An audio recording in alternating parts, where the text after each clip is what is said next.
Hi guys, James at Rampant Lion Reviews again for you today with another beer review. For this one we are going to head over to England once again and we're going to have a look at yet another of the beers that my good friend Adam from Mersey Beer sent across to me. So for this one we are going to go down to Cornwall in the southwest of England, kind of its own region if you like. They've got their own language and stuff like this down there. But for this review we are going to return to a brewery who have actually featured on the channel a good number of times before, but this is only the fourth or fifth review that I've done where these guys are the lead brewery if you like. So for this review then we are going to go to Falmouth in Cornwall like I said, and we're having a look at another beer from Verdant Brewing Company. So this one is called Neal Gets Things Done. It's another New England IPA. It comes in at 6.5% ABV.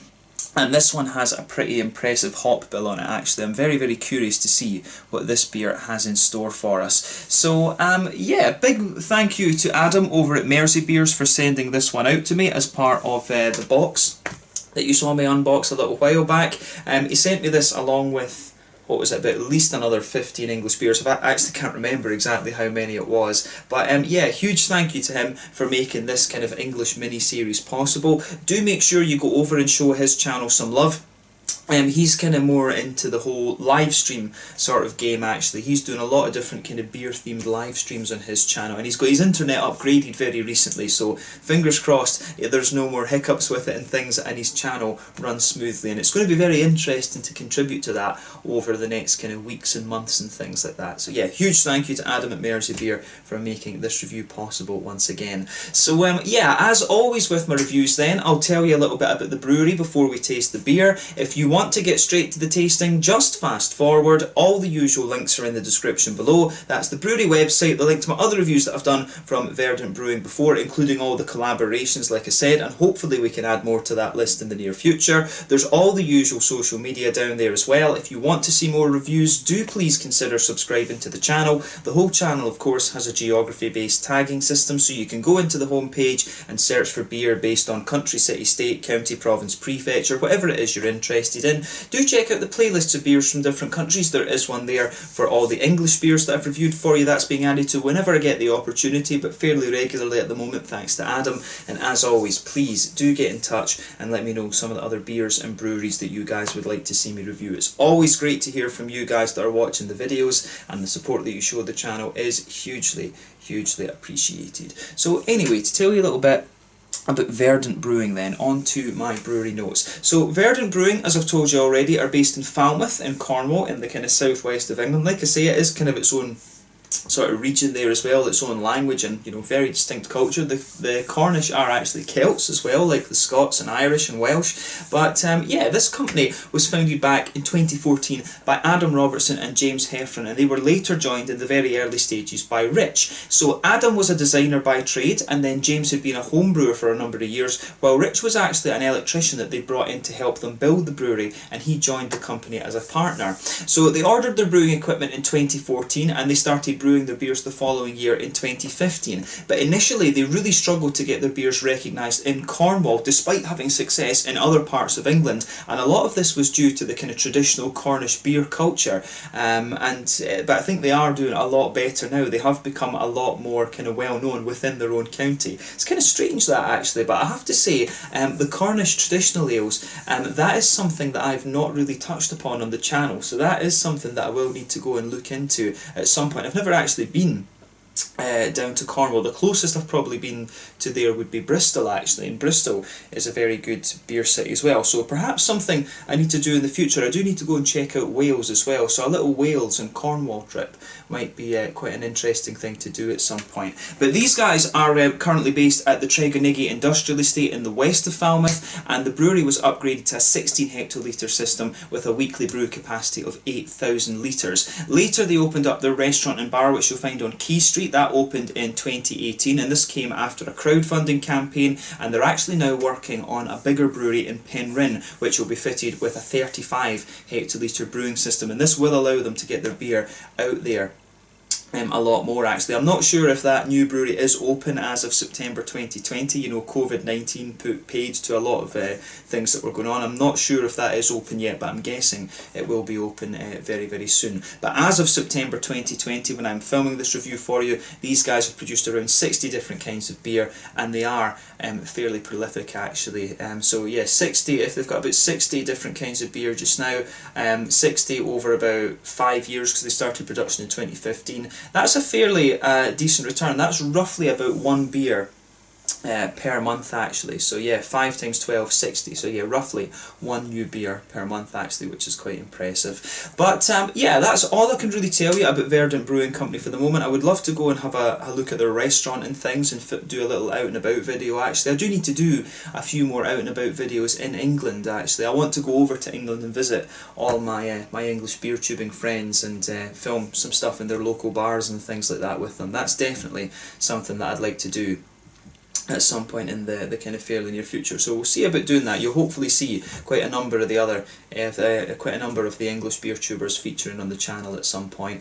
But yeah, that's all I can really tell you about Verdant Brewing for the moment. Like I said, if you want to learn more about these guys, you can check out the brewery website. You can follow them on Facebook and Instagram to keep up to date with all the latest goings on, and you can of course check out the Rate Beer, Untappd and Beer Advocate pages to learn more about all the different beers that they've done. So yeah, let's see how we get on with this one then. As I said to you, I do have quite a lot of reviews up that feature Verdant Brewing, but there are only about 3 or 4 maybe where Verdant are the kind of primary brewery, if that makes sense. I've done lots of, Verdant have collaborated quite a lot with the Scandinavian breweries, Dugges, Amundsen, you know, various different ones actually, Stigbergets as well. So yeah, let's get a look at this one then and see how we go. So yeah, this one, the artwork I have to say is pretty kind of psychedelic, and this is quite a common thing that I've found from Verdant before. The artwork on these beers does tend to be quite kind of psychedelic. It is pretty damn cool. But like I said to you at the start of the video, this one is the Neal Gets Things Done, 6.5% New England IPA. The hops in this one are Simcoe, Citra, Mosaic and Nelson Sauvin. So Simcoe, we know,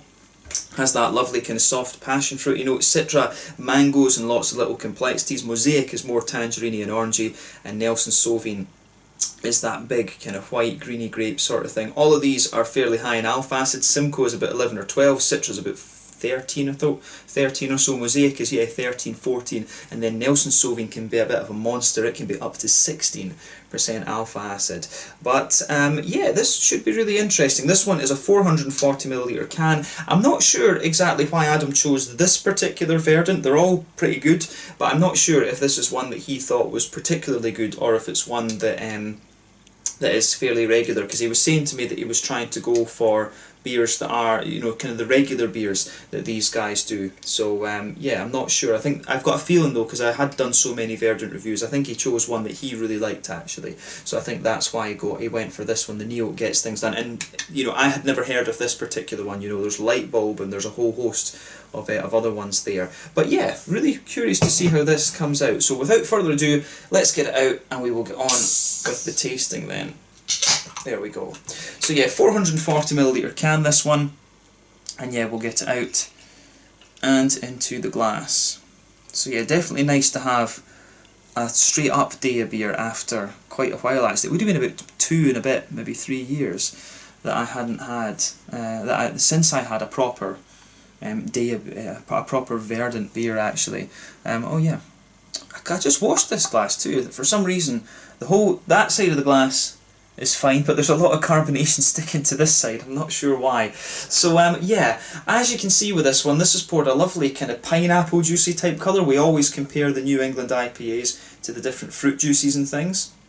So yeah, I would say that this one's a nice kind of pineapple-y mango juice colour. There was about a quarter to a third of a frothy, a quarter to a third of a finger of a frothy white head on this one. That's faded away to just be a very thin foamy layer. Then there's a bit of a ring around the outside on this one. So yeah, it looks pretty cool actually. So yeah, as you can see, there's 1 or 2 big bubbles sticking towards the side of the glass there, a few little ones going up towards the bottom of the head, but I mean overall it does look pretty damn nice actually. It's pretty much what you would expect for a New England IPA. There's nothing really surprising about this beer in terms of its appearance, but definitely one of the kind of leaning towards the lighter end of the spectrum in terms of colour. I have seen ones that are paler than this, but yeah, this is definitely one of the more light. This is definitely on the more light end of the spectrum actually. If I shine the light through this, it does have a really good degree of haze to it for the percentage. That is one of the hazier ones I've come across at 6.5%. Yeah, as you go up the alcohol scale, they will get hazier and hazier. But yeah, this one does have a fair bit of that soupy, gloopy sort of thing actually. So yeah, let's take a closer look at the aroma of this one then and see how we get on. I think this is going to be quite interesting. Oh yeah. This one's got a lovely, the juiciness to this one actually comes across as quite pungent. So yeah, for me this one, it's almost got it's almost got a really kind of wet, grassy and sort of fresh vibe to it. That's what really strikes me about this one straight away. I like the aroma of this though, I will say that. I think Adam's picked a good one for me here. So yeah, this actually, it smells quite different to a number of the Swedish New Englands that I've had actually. So yeah, I like how this goes together for sure. I really like this. Yeah, for me, I think this one, yeah, this one comes across really nicely actually. Straight away with this beer, what you're going to notice is it's actually very well balanced in terms of its malt base. I think it leans more towards the oaty end of the spectrum actually. I really think it leans towards that. You've got a lovely oaty creaminess coming out of this one. You do have a bit of wheat in behind that. It's got a little bit of a kind of wheaty bitiness in there as well, but you can smell that nice kind of smooth bready quality in there. The sort of breadiness gives it is the backbone of the beer. You get the nice creamy oats which are a bit further forward on the nose, but they for me are really the kind of mainstay of the malty side of the beer. The wheat has a little bit of bitiness, as I say. Is there a little bit of that kind of brown sugary thing? I do get a wee bit of a biscuity note out of this one, but for me, this one strikes me as a more kind of old school, if you like. I have noticed that the Scandinavian New Englands are getting a bit more kind of Werther's originally, a bit sweeter in their makeup. But this one to me strikes me as if it's going to be a little bit more kind of old school in that sense. I think this one is going to be more leaning towards the oaty creaminess and the wheaty side of things. There is a wee bit of biscuit, like I say, you get a wee bit of that Werther's originally type sweetness out of it, and it's almost like the wheat is almost getting a little bit kind of candy-like, if you like. There's almost tiny little hints of that kind of candied thing that you'll get from Hefeweizens. Yeah, you do get a little bit of that out of the malt base in this one. But yeah, the malt base, I'm excited to see what the malt base in this beer is like. If you've watched the channel before, you will know I'm quite a malt head with these things. But yeah, on the hoppy side of things then, it comes across very nicely as well. On the green side of the hops, for me, it's quite grassy, and that suits the Nelson Sauvin. You can really get the Nelson Sauvin characters coming out of this one. But yeah, there is a little touch of earthiness to it. That'll be the mosaic that's giving you that. You get a nice little bit of floral character there as well, but I really find that this one is leaning towards the grassy side of the spectrum on the when it comes to the green side of the hops, and the fruits are all coming out very, very nicely in this one. So yeah. Yeah, for me, you can get that lovely soft kind of passion fruit out of the Simcoe. You can smell that a little bit further back in the nose. You get the juicy mangoes from the Citra, and then you get the oily tangerine notes there as well from those make. You get everything. I think the orangey tangerine notes are a bit harder to notice, but really at the front of the nose you get more of the Nelson Sauvin, that soft white green grapey sort of thing. You really get that out of this beer. Yeah, that lovely kind of white green grapey character that comes out of this one is very, very nice. Yeah, I love how that goes together in this beer actually. The fruit, this is one of these beers where the aroma, everything just kind of clicks together really, really nicely actually. And you mean, the hops that are in this, these are quite common hops to use in this beer style now, but I think they are, they do work very well together. You've got the main components of everything coming out. I mean, I think the Nelson Sauvin, those kind of notes are a bit prominent in this one, because Citra can also contribute to that. Citra can have some lemon limey sort of gooseberry type characteristics to it, so I wouldn't be surprised. You might notice with this one those white green grapey notes are quite prominent, but you might mistake it for, well, not necessarily mistake it, you might comprehend it or perceive it to be, gooseberries as well. It's got a lot of that soft white green grapey character coming out of it, this one, and that's really nice. The tangerine oranges behind it, then you've got the softer mangoes and passion fruits in there as well. So yeah, the aroma of this one for me is really nice. It's got a lot of complexity to it, this one actually. So take a bit of time just to appreciate that before you have a taste of the beer. But that's what we're going to do now. We're going to get on and actually taste this beer. So this one is called Neal Gets Things Done, 6.5% New England IPA with Simcoe, Citra, Mosaic and Nelson Sauvin from Verdant Brewing Company based in Falmouth in Cornwall. Huge thank you to Adam once again at Mersey Beers for making this review possible. Let's get stuck into this one. Slàinte Skål.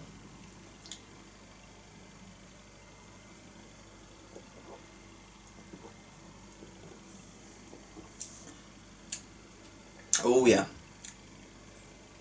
that's a really nicely done beer once again. Yeah, it's very soft and very drinkable, this one. I really like how this goes together. I can see why Adam would send me this one. Like I said, I'm not sure if this is one that he just liked or if it's one that has been particularly popular over the last little while. Or I'm not sure exactly why he chose this particular one, but I can see, you know, why this is a good one to send. It's quite it's really just, it's very, very solid, this. I really like it. And it's quite interesting for me, this one strikes me as being a little bit more kind of old school. It's like, for example, my point of reference would be the Swedish IPAs. Having this one is a little bit like having, you know, Narangi or the GBG Beer Week beer. It's a bit like having that. You know, I've been having so many of the newer New England IPAs recently, you know, the bigger, bolder, all the other ones. So like I said, in Scandinavia, the New England IPAs have evolved a little bit to have a bit more kind of brown and oily, kind of Werther's Original brown sugar type flavour. This one is definitely more old school, I would say. It's definitely a little bit more like Narangi and Amazing Haze and stuff like that.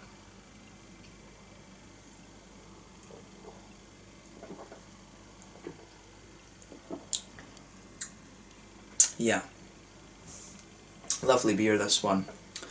I do like how this goes together. It's got a lovely creaminess to it, this one, for me. I find this one really creamy and very smooth, but the wetness that it really has a kind of wetness about the fruits.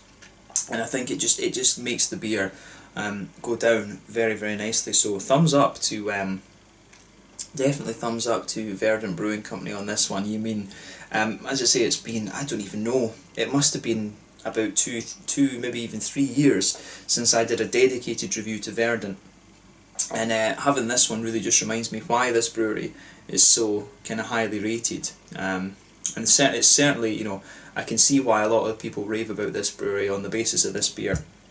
This one is really nice. So yeah, let's try and break this one down then. So straight away with this beer, if you go across the middle of the palate, you've got a really nice kind of, you can feel that kind of light, that sort of pale malty bready quality, that blankets the middle of your tongue. If you go towards the back third of your palate, there's a little bit of that kind of more crisp pale malty quality. There's some nice white bready wheaty notes there on the back third of the tongue. You can feel it is a little bit thicker in terms of the malty characters on that back third of the tongue. There's almost a wee touch of a kind of spicy thing comes out of it as well, actually. So I like how that goes together. So yeah, for me, this one comes across really nicely.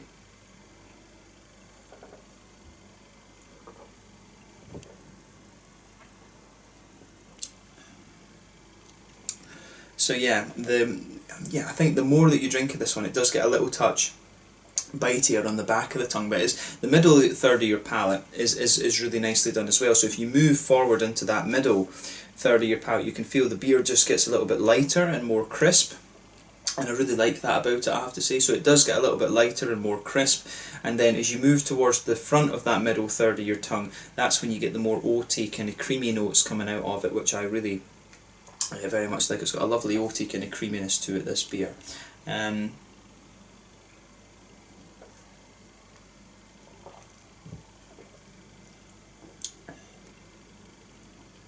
Yeah, the oaty creaminess in this beer is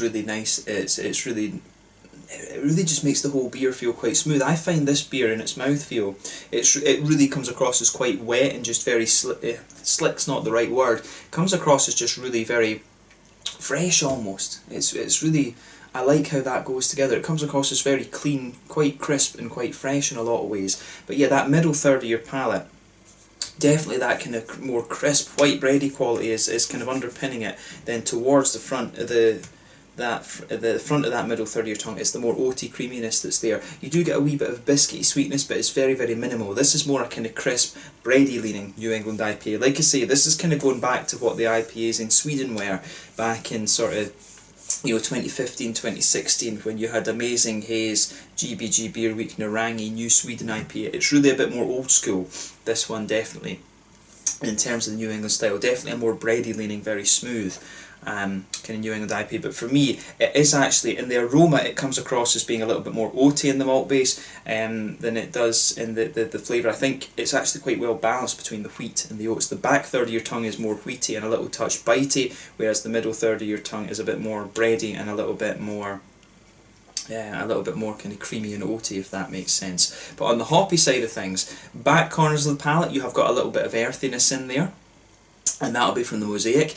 But as you move further forward along the side of the palate, you can feel that it gradually builds up to be a bit more kind of floral and slightly spicy. And as you reach the kind of front corners of the palate, it does have a good little bit of that spicy character in there. It depends when you add these hops into the boil. If you add any of these hops, like I said to you, they're all into the tens when it comes to, into the teens rather, when it comes to the alpha acid content. So Simcoe, while we usually associate that with being very kind of smooth and passion fruity, if you like, it actually has a hell of a lot of spice to it if you use it as an early addition hop. It's the same with Nelson Sauvin. Nelson Sauvin has is a beast of a spicy hop if you use it early on in the boil. If you try some single hop beers with Nelson Sauvin and Simcoe, you'll see exactly what I'm talking about. Citra and Mosaic, I don't think I've had beers that have just been single hop with those, oddly enough. They're often used in combination with other things, but yeah, I know that all of these hops can have a considerable spicy element to them. And just going by the way the flavour is on this, I'm pretty sure all of the hops, either there's just been a little bit of hop added in the early stage. This beer, the IBUs are quite low, so that's most likely what it is. There's been a little bit of a hop in there, maybe just another hop has been used as the bittering hops, and I think these ones that they're listing here are probably the late addition hops. So yeah, that's probably a good point to kind of make about this one. I'm not sure if they will use Columbus or something in the early part of the boil, or if they'll just be using low amounts of some of these hops. But yeah, most of the flavours you get out of this one, I think, are from late addition in the boil. But yeah, as you go round the front curve of the tongue, it's definitely a bit lighter and grassy, and I would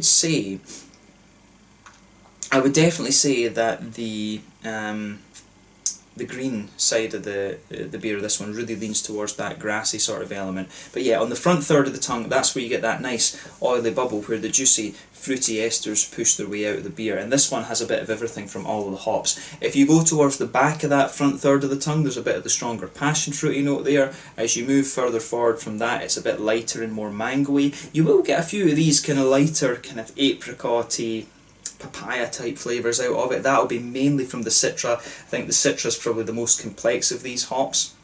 But then yeah, passion fruit from the Simcoe, the mango, and I guess the Citra will contribute to that as well. You've got that soft kind of passion fruit note, then the mangoes, then the lighter fruits, the apricots, the papayas, all of these kind of things. But then in front of that, it does get a little bit more oily, and that's when you start to get the mosaic out of this one. You get that lovely kind of tangerine orange mosaic there. But I would say, compared to other beers that I've had mosaic in, I think the tangerine orangey notes are a little bit less pronounced actually. I would definitely say that about this one.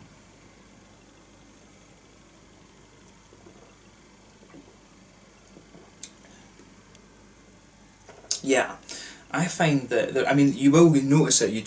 There's definitely a distinctive little bit of an oily tangerine orange just before the kind of front tip of the tongue, but I do find it is a little bit less pronounced than the other ones, than the other hops in this beer and other beers that I've had with the mosaic hop in it. But typically, as I say that, and I start to think about it, you get more and more of it coming out.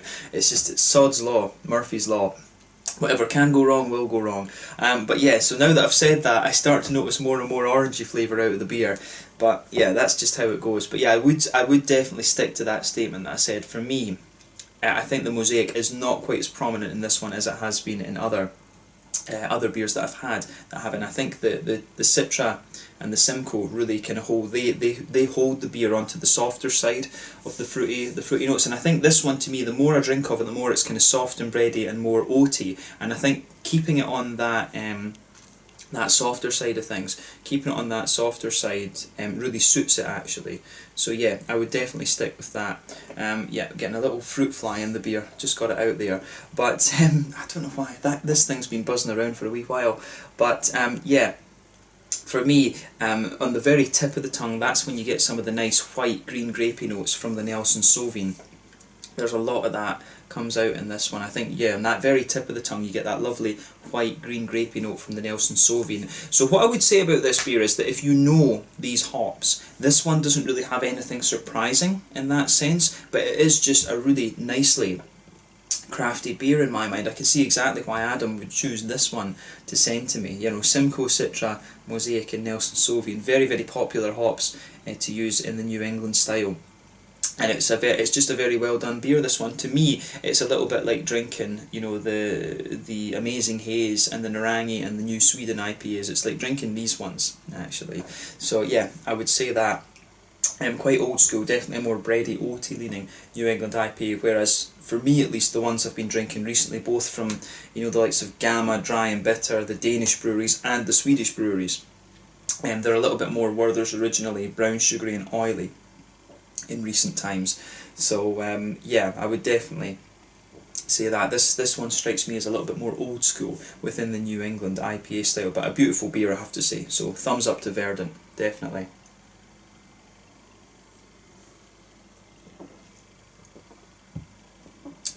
Yeah, I do like how this goes together.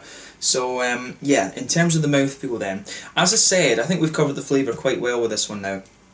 But as I said with this beer, I find this one, it's definitely a mid-bodied beer. The carbonation does have a good level of crispness to it in my mind, and I think I really like that about it. So yeah, you've got a lovely bit of crispness to this beer.